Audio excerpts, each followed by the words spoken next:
विश्व मधुमेह दिवस एक महत्वपूर्ण स्वास्थ्य देखभाल कार्यक्रम है जो हर साल 14 नवंबर को मधुमेह के प्रसार और इसके प्रभाव को उजागर करने और लोगों को मधुमेह की निवारक युक्तियों के बारे में शिक्षित करने के लिए मनाया जाता है। विश्व मधुमेह दिवस हर साल आयोजित होने वाले सबसे बड़े मधुमेह जागरूकता अभियान में से एक है। इसकी उपस्थिति 160 से अधिक देशों में है और इसके जागरूकता अभियानों के साथ 100 करोड़ से अधिक लोगों के जीवन पर प्रभाव पड़ता है। उपचार के लिए बेहतर पहुंच और निपटने के लिए गुणवत्तापूर्ण सूचनात्मक बातें बताई जाती है। मधुमेह एक विकार है जिसमें शरीर हमारे द्वारा खाए जाने वाले भोजन से उत्पन्न ग्लूकोज को संसाधित करने और उपयोग करने में विफल रहता है। ग्लूकोज शरीर में ऊर्जा का प्रमुख स्रोत है।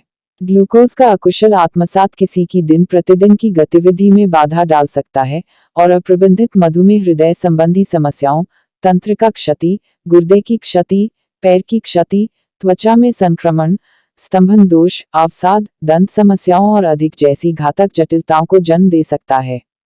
इस वर्ष 2022 की थीम स्वास्थ्य देखभाल पेशेवरों और मधुमेह से पीड़ित लोगों के लिए गहन मधुमेह शिक्षा पर केंद्रित है, जो दुनिया भर में मधुमेह के बढ़ते प्रसार से लड़ने के लिए प्रारंभिक निदान और बेहतर जीवन शैली और निवारक युक्तियों का पालन करने के लिए शिक्षित और प्रोत्साहित करने वाले गुणवत्तापूर्ण शैक्षिकी मंच तक बेहतर पहुंच को सक्षम करेगा।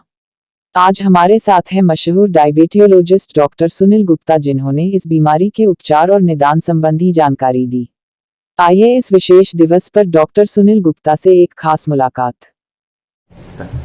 नमस्ते, मैं doctor Sunil Gupta, diabetologist and director of diabetes care and research centre, और मैं राष्ट्रीय अध्यक्ष हूं diabetes and pregnancy study group of India का, और राष्ट्रीय गवर्निंग काउंसिल मेंबर हूं। हमारी एक बहुत बड़ी ऑर्गेनाइजेशन है जो विश्व की दूसरी या तीसरे नंबर की है, जिसका नाम है research society for study of diabetes in India, RSSDI। मुझे आपसे मिलकर बड़ी खुशी हो रही है जी। मधुमेह को हम लोग बीमारी नहीं बोलते, मधुमेह एक अवस्था है। आज की तारीख में मुझे नहीं लगता कोई ऐसा परिवार अछूता रहा है जहां पर मधुमेह, यदि उन्हें नहीं है तो उनके कोई ना कोई आसपास या प्रेमी या नेबर्स में किसी न किसी रिश्तेदार को तो रहेगा ही। क्या होता है कि हमारे शरीर में कुछ कोशिकाएं होती हैं, पैनक्रियाज नाम की एक ग्रंथि होती है, वहां कुछ बीटा कोशिकाएं होती हैं, और यह बीटा कोशिकाएं, बीटा सेल्स, इंसुलिन नाम का एक हार्मोन बनाते हैं। जब आप खाना खाते हैं तो खाना अल्टीमेटली दाल, चावल, रोटी, सब्जी, फल, जूस, आइसक्रीम, आपने जो भी खाया वह जाने के बाद हमारे शरीर में उसका ग्लूकोज तैयार होता है, और ग्लूकोज से आपको ऊर्जा मिलती है। उस ऊर्जा के ही भरोसे आपकी सांस चलती है, आपका हार्ट चलता है, आपके हाथ पैर चलते हैं, आपको एनर्जी मिलती है। परंतु यह जो ऊर्जा बनाने का काम है, यहाँ पर ग्लूकोज को ऊर्जा बनाने के लिए इंसुलिन नाम के हार्मोन की जरूरत पड़ती है।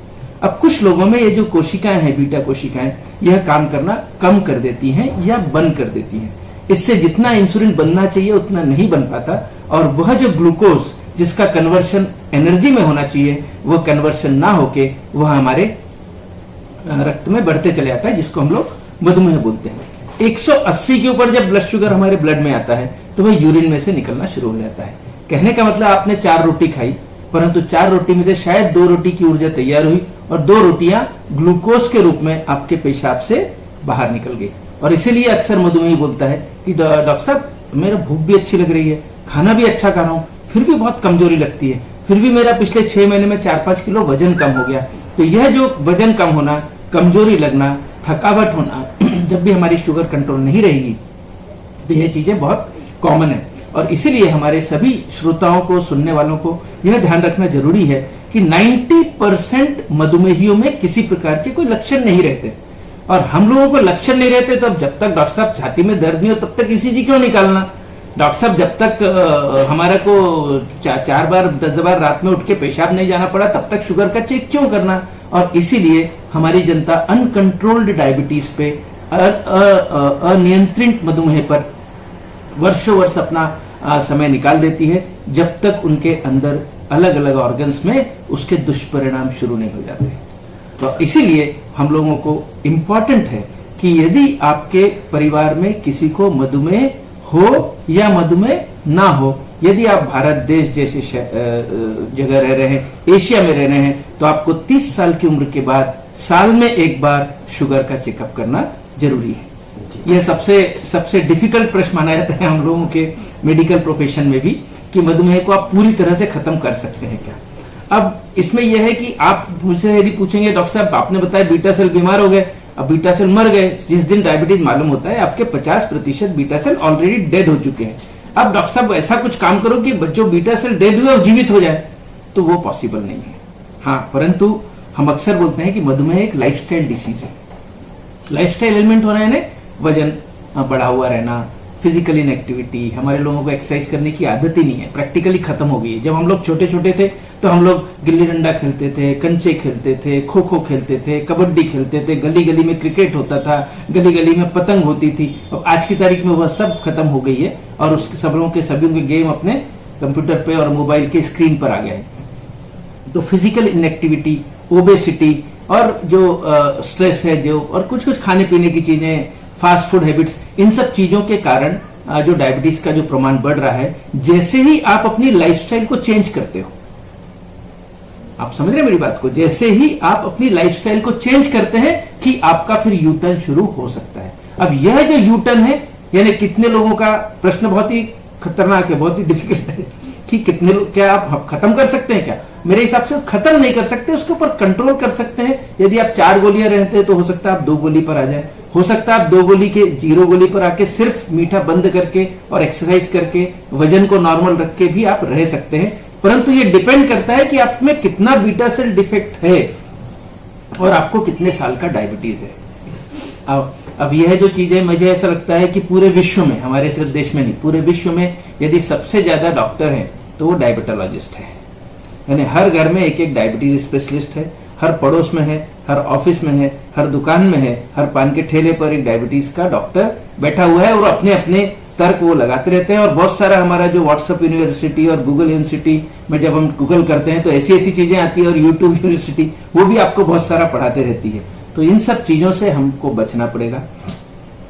बहुत सारी ऐसी चीजें हैं जिनसे मधुमेह थोड़ा बहुत कम हो भी सकता है। ऐसा नहीं बोल रहे कि हर्बल चीजों से नहीं होता है, कई कुछ पौधे हैं उनकी से होता है, कुछ कुछ करेला और इन सब से होता है, पर इससे 5 से 10%। यदि आपकी शुगर 300 है तो आपको शायद 300 से वो 270 पे आ जाए, 250 पर आ जाए। पर यदि आपकी आप अपेक्षा करते हैं कि 300 की शुगर आपकी नॉर्मल, गुप्ता सर ने बोला 150 होना, तो 150 आने की संभावना कम होगी। तो ये सभी चीजें मैं बोला, जब लाइफस्टाइल मॉडिफिकेशन इस बेटा बहुत सबसे ज्यादा इंपॉर्टेंट है। तो हमने यदि अपने अनुशासन में अपने जीवन को यदि हमने ला दिया, डायबिटीज आपको अनुशासित बनाता है, समय पर उठना, समय पर खाना, समय पर एक्सरसाइज जाना, वजन को कंट्रोल करना, हाई फैट डाइट नहीं करना, हर 4-4 घंटे में थोड़ा थोड़ा खाना, ये सब चीजें यदि हमने की है और अपने शुगर को कंट्रोल रखने की कोशिश की है, तो बहुत सारे लोगों की बगैर किसी जो नॉन साइंटिफिक दवाई बोला चाहे, नॉन साइंटिफिक मेथड का प्रयोग किए हुए भी आप अपना शुगर कंट्रोल कर सकते हैं। योगा का भी रोल आ गया है, योगा भी आजकल अच्छा माना जा रहा है। पर आप बोलेंगे सिर्फ योगा से शुगर कंट्रोल हो जाए तो भी नहीं होगा, सिर्फ एक्सरसाइज से कंट्रोल हो जाए शायद तो भी नहीं होगा, सिर्फ डाइट कंट्रोल से हो जाए तो भी नहीं होगा। आपको कॉम्बिनेशन देना पड़ेगा, डाइट कंट्रोल, व्यायाम, योगा, तनावग्रस्तता, फास्ट फूड हैबिट, एक्सरसाइज, सभी चीजें यदि आप कंबाइन करके एक थाली में जब परोसोगे, तब आपको मधुमेह को लंबे समय तक नियंत्रण कर पाओगे। मैं बहुत इंपॉर्टेंट है, लंबा समय तक नहीं तो कुछ लोग होंगे, डॉक्टर साहब जाइए, एनिमा लगा दिया, नींबू पानी चालू कर दिया, वजन आपने 1 महीने 1.5 महीने में 5-7 किलो कम कर दिया। डॉक्टर साहब मैं वहां गया था, उस आश्रम में जाके मैंने ऐसा कर लिया, मेरा देखो आपकी इंसुलिन बंद हो गया, आपका गोली खत्म हो गया। और फिर वही 6 महीने बाद हम फिर जब वैसी स्टेज पर आ जाते हैं, रिबाउंड फिनोमेना बोलते हैं उसको। तो कोई भी, क्योंकि वो इसलिए हुआ क्योंकि वहां पर आप जैसी लाइफस्टाइल में रहे वैसा आप पूरा जीवन नहीं रह सकते। तो आप ऐसी चीज फॉलो करो जो आप जीवन भर उसको कर सकें, तो ही आपके लिए। और साइंटिफिक बेस्ड जो मेडिसिन होती है वह इंपॉर्टेंट होती है। लोग अक्सर मुझसे प्रश्न पूछते हैं, डॉक्टर साहब आयुर्वेद का क्या, डॉक्टर साहब होम्योपैथी का क्या। तो हमेशा मैं बड़े रिस्पेक्ट से इस बात को एक्सेप्ट करता हूं कि सभी पैथी इंपॉर्टेंट है, परंतु मिक्सोपैथी खराब है।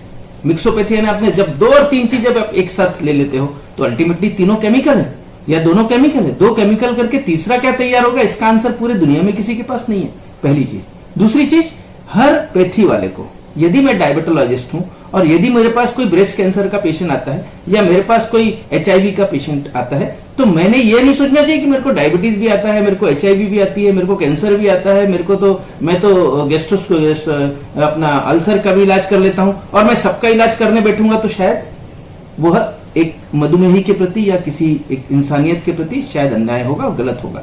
इसीलिए हमने अपने लिमिटेशन, हर पैथी ने अपने लिमिटेशन देखनी चाहिए और लिमिटेशन के हिसाब से यदि काम करेंगे तो शायद हम हर तरफ अपने सक्सेसफुल रहेंगे अपने मुहिम में। हमारे सभी श्रोताओं को बता दें कि साल में एक बार अपने आंखों की जांच, अपने किडनी की जांच, अपने लीवर की जांच, अपनी थायराइड की जांच, अपने हार्ट की जांच, अपने पैर के खून के नलियों की जांच और पैरों के नसों की जांच, ये सभी, और लिपिड कोलेस्ट्रॉल की जांच, ये सभी जांचें आपको साल में एक बार करना, आंखों के रेटिना की जांच करना जरूरी होता है। यदि आपने इन सब चीजों की जांच बराबर करते रहते हैं तो आप अपने आप को प्रोटेक्ट कर सकते हैं। अक्सर लोग आंख में एकदम बहुत जब खराब हो जाती है तब हमारे पास आते हैं, डॉक्टर साहब आप अच्छा कर दो, तो उसको हम कुछ नहीं कर सकते। ऐसे लोगों को यदि हम साल में एक बार जांच करते रहे और अर्ली स्टेज में कोई भी कॉम्प्लिकेशन को पकड़ते हैं तो हम मधुमेह में उनको बचा सकते हैं, उनके ऑर्गन्स को खराब होने से बचा सकते हैं। हमारा दुर्भाग्य यह है कि हम इग्नोर करते हैं। हाँ डॉक्टर साहब, वो तो गुप्ता साहब की प्रैक्टिस नहीं चलती होगी इसलिए वीडियो तैयार कर रहे हैं। हाँ डॉक्टर साहब, उनको फालतू का ये इस तरह का जागरूकता अभियान चला रहे हैं, ये सब फालतू है या पैसे खर्चे। अरे भैया मत पैसा खर्चा करो, गवर्नमेंट में जाओ, सरकारी में जाओ, ट्रस्ट हॉस्पिटल में जाओ, जहां सस्ते से सस्ता होता है वहां करा लो, पर साल में एक बार अपनी जांच करा लो, जिसमें आगे आने वाले समय में आपको किसी भी दुष्परिणाम का सामना ना करना पड़े। जीवन भर याद रखो, हार्ट अटैक एक दिन में नहीं होता, उसकी खून की नली को बंद होने में वर्षों लगते हैं, पर हम उसको इग्नोर करते हैं और सीधे हार्ट अटैक करके जाते हैं और फिर वहां बोलते हैं अब कैसा होगा, अब जान को खतरा है। तो इन सब चीजों से बचने के लिए ignorance is the most important problem in diabetes management. So don't ignore, दुर्लक्ष्य मत करो, रिस्पेक्ट योर बॉडी। आपको पूरे ऑर्गन फ्री में मिले ना, ऊपर वाले ने आपको आंख फ्री में दे दी, किडनी फ्री में दे दी, हार्ट फ्री में दे दिया, हाथ पैर फ्री में दे दिया, उसको इसलिए हमको उसके प्रति रिस्पेक्ट नहीं है। उसको रिस्पेक्ट दीजिए, उनको भी उतना ही ख्याल रखिए जितना आप अपने कपड़ों का रखते हैं, अपनी घड़ी का रखते हैं, अपनी गाड़ी का रखते हैं, अपने घर का रखते हैं, साफ सफाई रखते हैं। उतना ही ख्याल आपने यदि अपने ऑर्गन के प्रति रखे तो हर मधुमेही लंबे समय तक स्वस्थ रह सकता है। I feel that is the most important message which I can give you on this very auspicious day of World Diabetes Day।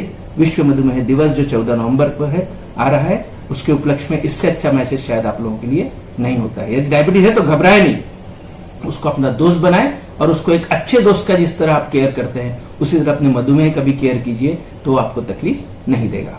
धन्यवाद, थैंक यू।